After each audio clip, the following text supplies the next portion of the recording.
We were really fortunate to bring them home one at a time. And first it was Michaela. We got used to waking up every couple of hours. And then came Gavin later on in the week. And then 2 weeks later, here comes Gage. And that's kind of where the fun began. As a young married couple with a 5-year-old and now triplets, Jana and Justin had some tough decisions to make about home and family.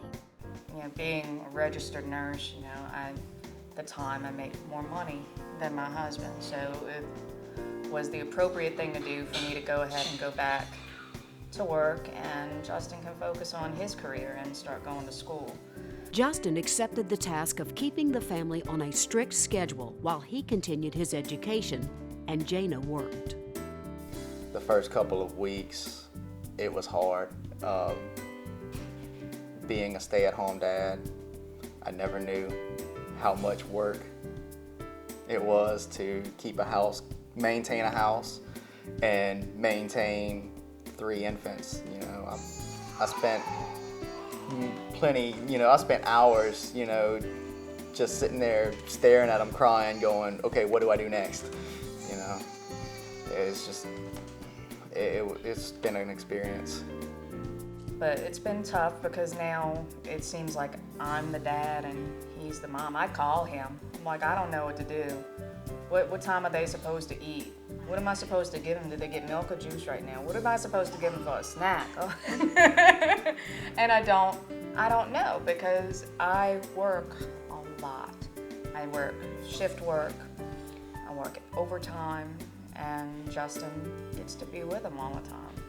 So none of this is what I expected. I expected to be home. There was actually times where I had with them screaming, I had to turn music up and just go outside for about 5 or 10 minutes just to get my mind together before I could handle them. And it was tough, but I mean, that's why I say if I can do it, anyone can do it. I have learned that both of us have become very resilient to the obstacles that have been thrown at us throughout this whole pregnancy, birth, babies everywhere. We've had to move twice, and here being a bigger house, we have more space, clearly. Justin being brand new dad has actually surprised me. Right when you think that a male, and I hate to stereotype, but right when you think the male is gonna fall apart, say, I can't do this, I'm going back to work, he's amazed me. I mean, he knows each of these children so well. He knows their personalities, he knows what they're gonna do when they're gonna do it. I've at least learned, what certain cries mean. I can tell you which one is crying and why they're crying now, because, they have different types of crying. There's the I'm in pain, I'm tired, or I'm just crying just to cry. I've discovered that he's got it. He can handle it. Say, Gage, hey. Say hey. He and I had to learn never to take each other for granted. Because there have been days I've come home and there's a mountain of clothes, and I'm like, well, what did you do all day? And in my mind, I'm thinking, you're just at home playing video games or something. And that's not the case. Those kids, one day home by myself with those kids, when they were in rare form, they had me, at one point I just sat on the floor of the living room and gave up. And they just climbed all over me. And I realized Justin really has it tough a lot of these days because they're wide open. And he's actually done really well. I expected differently, but he's got it now, and he's got this household down pat. I guess the best piece of advice I have, for expecting moms and dads would be, to let them know that it does get better. It's not always horrible. It's always going to be work, but it's not traumatic. You're not gonna be pulling your hair out there's times where it gets bad, but it gets better. And there's never a dull moment. It's always fun.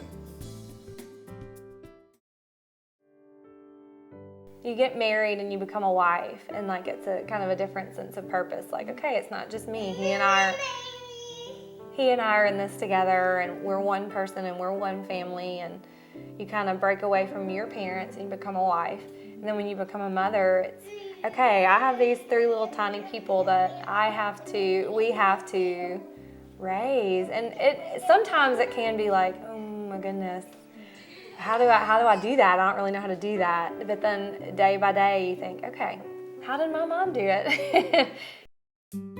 Laura and Craig decided that Laura would go back to work as a teacher and a nanny would care for their triplets. It's unbelievable just to watch her be a mom. Yeah, I met Laura when she was 20, I get right at 20, and so she was still kind of a girl when I met her, and I was still a boy. And you're with somebody for so long, you see them do kind of silly things like kids do, and then all of a sudden, before you realize it, she's not a kid, she's not a girl. It's like she's a mom, and she's the mother of your kids, and she's amazing the way that she never gets overwhelmed, and she can have 3 kids running around screaming, throwing things, and she just has it under control. Laura credits a strict schedule for keeping the triplets tame. The hospital put them on the schedule, from the NICU to the special care, and we just brought them home and continued it. And at 8 weeks, we sleep trained them. It took 3 nights, and they have slept through the night ever since. 11 hours, so it's been very nice. They take a lot of naps. They spend a lot of time napping anyway. So the times when they're awake are so different than the times that they're sleeping. When they're sleeping, everything's quiet. We typically don't have the TV on, we don't have radio on, and we're picking up and sweeping and taking care of everything that we need to do just to prepare for them waking back up. But then when they're awake, typically Laura and I are both in our little playpen with them and just kind of rolling around and just spending time with the kids. It's neat. I was kind of afraid because a lot of people say that your kid, once you have kids, like your relationship with your husband completely changes. So like he and I really prayed together a lot about that when we were pregnant, that like we came first. We were a family first. They came into our life, not the other way around. You come first. And of course, like if they're crying and Craig's hungry, he can feed himself, not those kind of things. But I have to remember that he comes first, and they're not always first. And I don't think it's changed much. It's made us I love watching him with them. I love that they go to bed all night and that I have hours in the evening to be with my husband and for us to be together. And together as a family, Laura and Craig pray for their children's happiness. As far as achievements, I really just want to be happy. I want them to be successful people. It's very important to Laura and I both that they have a Christian relationship and they find a good church family, and that they're spiritual people. That's super. That's number one on our list. But besides that, or beyond that, just being happy, just surrounding themselves with good people. Laura and I are both very, very fortunate to have awesome friends, awesome family, awesome church families. We work with great people, and it's a huge blessing. And I don't think everybody has that. And so I just want them to be independent people that can be successful in the world and just be happy. That's really their happiness is kind of the only thing that matters anymore.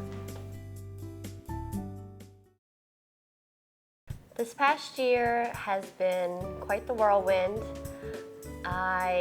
Some days I feel like it was the blink of an eye that we had the boys, like it was just yesterday. And then some days I feel like they should be 5 years old. My worst fear would be when we brought them home. Had no idea. And we were lucky enough to bring all 3 of them home at the same time. And it was nerve-wracking, very nerve-wracking. We were laying there in bed and I said, I can't believe they sent all 3 of these kids home with us. We didn't know what we were doing. Allie and Barrett's boys stayed in the NICU and special care nursery at Women's Hospital for 2 weeks before Mom and Dad brought them home. The hospital staff placed the triplets on a schedule and taught the system to Allie and Barrett. Time eased the couple's fears. I think I'd have to tell them that it's not as hard as most people. Don't be as scared as people make it out to be. Like people always say, "Oh, I feel sorry for you." It's not that way. It's a lot better as long as you have a routine. We're blessed with good boys. You know, we have a schedule, we have a routine. I think that plays a big part in their behavior and just being good, and they know what's going to come next. But you know, we really are blessed. They're healthy, they're happy. You know, I couldn't ask for a better set of triplets. Allie is a stay-at-home mom, but as they say, it takes a village to raise children. As challenging as it is to make it work on one income, we do, and I'm thankful every day for that.